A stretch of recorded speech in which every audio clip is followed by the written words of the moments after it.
So, welcome to the last unit.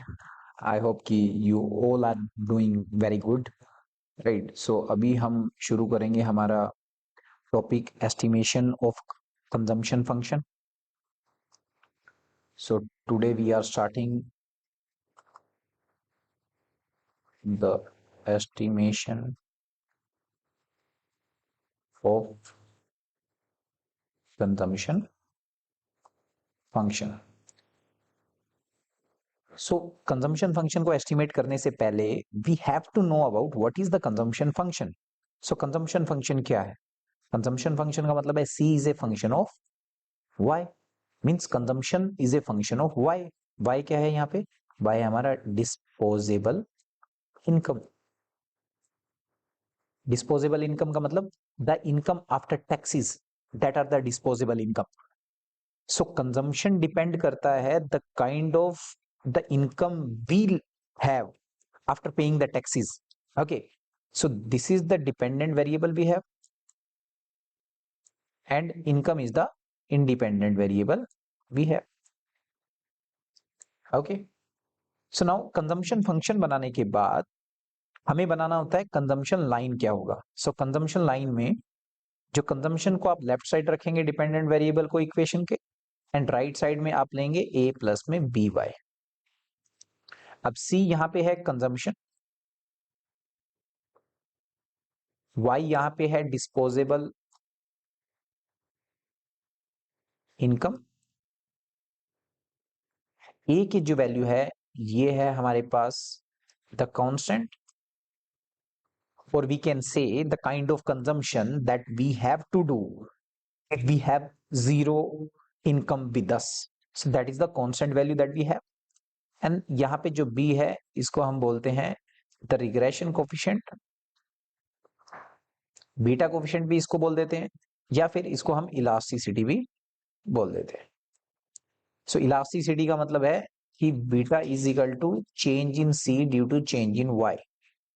So that is our B value. Means कि consumption में कितना change होता है इनकम में चेंज होने की वजह से. So that is the B value that we have with us. सो इसके बाद जो हम बनाएंगे वो बनाएंगे इसका लाइन कैसे बनेगा. So let's draw the line of consumption function now. So सबसे पहले वाई एक्सिस पे हम लेंगे कंजम्पशन को. Then we have the X axis पे हम लेंगे इनकम को. So this is the Y axis जिसमें हमने कंजम्पशन को लिया, एक्स एक्सिस जिसमें हमने इनकम को लिया. This is the disposable income we have, right. Now जो लाइन बनेगा, line would be like this. So ये जो लाइन है ये रिप्रेजेंट कर रहा है कंजम्पशन और इनकम के बीच के रिलेशनशिप को. इट मींस कि जैसे जैसे इनकम इंक्रीज होता है वैसे वैसे आपका कंजम्पशन भी इंक्रीज होता रहता है.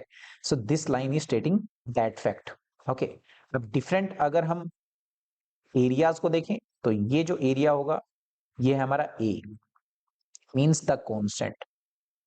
Means at zero income this is the A level of consumption that we will do no matter what is the income level.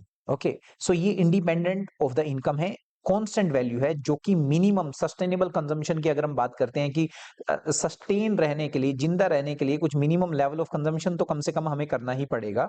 So that is this A value we have. Second जो B की हम बात करते हैं, B होता है this slope represents the B. So this is change in C.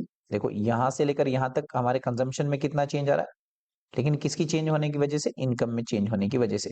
So this is the beta value we have the change in C upon में change in Y. So जो इसका लाइन बनता है C is equal to A plus में V Y. Okay, so ये हमारे पास regression line है. इसका जो स्लोप होगा, इसका जो इलास्टिसिटी होगा, ये क्या रिप्रेजेंट करेगा, ये बी रिप्रेजेंट करेगा. ये जो कांस्टेंट है ये ए रिप्रेजेंट करेगा. और एस्टिमेट करने का मतलब है कंजम्पशन फंक्शन को हमें ए का वैल्यू और बी का वैल्यू फाइंड आउट करना है. This is the estimation of the consumption function only. Okay, so इसको एस्टिमेट करने के लिए आपको ध्यान देना होगा जो हमने फर्स्ट यूनिट के अंदर किया था, ओएलएस की मदद से हमने जो हमारे रिग्रेशन कोफिशिएंट्स थे उनकी वैल्यू को फाइंड आउट किया था। सो ए की वैल्यू को आपको फाइंड आउट अगर करना है तो कैसे फाइंड आउट कर सकते हैं आप लिखेंगे पहले डिपेंडेंट वेरिएबल का मीन, इट मीन्स सी का मीन मीन्स कंजम्पशन का मीन, माइनस में the beta value that we have, into में इंडिपेंडेंट वेरिएबल का mean that is the disposable income का जो हमारा मीन है।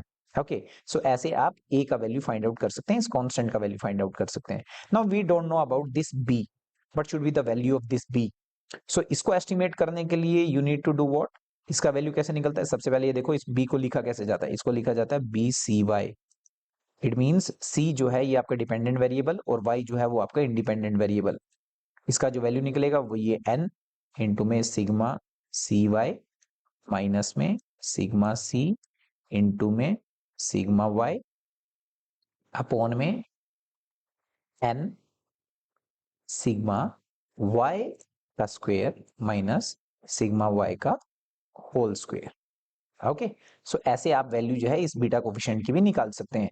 सो एन आपके पास नंबर ऑफ ऑब्जर्वेशन जो कि आपको पेपर में दे रखी होगी, सिग्मा सी वाई का मतलब है जो सी का सीरीज है जो वाई का सीरीज है उन दोनों को आपको मल्टीप्लीकेशन करना है और मल्टीप्लीकेशन करके जो नया सीरीज बनेगा उसका आपको समेशन करना है। So this is sigma C Y minus में सिग्मा सी इंटू में sigma Y. It means sigma C का जो सीरीज है उसका आपको लास्ट में एडिशन करना है, वाई का जो आपका सीरीज है उसका आपको एडिशन करना है। देन अगेन डिनोमिनेटर में अगर आप देखेंगे तो n is the number of observation again that we have, sigma Y square मतलब y का जो सीरीज है उसका आप पहले स्क्वायर करेंगे, स्क्वायर करने के बाद नया सीरीज बना उसका समेशन आपको टोटल को यहाँ पे लिखना है that is sigma Y square minus में सिग्मा वाई का होल स्क्वायर का मतलब है जो y का सीरीज है उसका आपने समेशन किया पूरी सीरीज का, देन वो जो समेशन का वैल्यू आया उसका आपको स्क्वायर करना है that will be the sigma Y का होल स्क्वायर। सो ऐसे आप वैल्यू जो है वो फाइंड आउट कर सकते हैं किसकी, आपके विस इलास्टिसिटी की, और ये वैल्यू आपको यहाँ पे पुट करना है। ओके, और यहाँ पे पुट करके आपका जो वैल्यू आ जाएगा वो किसका वैल्यू आ जाएगा, ए का वैल्यू आ जाएगा। सो ए का वैल्यू हमारे पास है, बी का वैल्यू हमारे पास है, and this is how we have to estimate the consumption function. So this is as simple as estimating the simple linear regression जिसमें दो ही वेरिएबल होते हैं, एक डिपेंडेंट वेरिएबल एक इंडिपेंडेंट वेरिएबल। बस कंजम्पशन फंक्शन को एस्टिमेट करने के लिए first you have to explain the theory and then जो आपको डाटा सेट अगर पेपर में दे रखा होगा तो पेपर में दिए हुए डाटा सेट की मदद से आपको ए और बी का वैल्यू फाइंड आउट कर लेना है।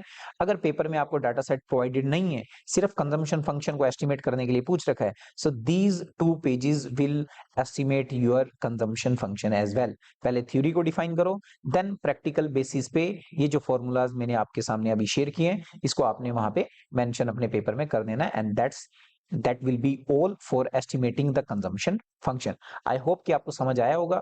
फिर भी अगर आपको कोई डाउट होता है then you can again ask me via WhatsApp or via telephonic conversation with whatever the source you find convenient. Okay, so you can contact me anytime for any topic. So next हमारा जो topic रहने वाला है वो further जो हमारे remaining lecture रह गए हैं वो सारे के सारे वीडियो रिकॉर्डिंग के थ्रू जो है मैं कवर अप करूंगा और वो लेक्चर भी आपको मैं send out in the mean time करता रहूंगा before your papers for sure. Okay, happy learning, good day.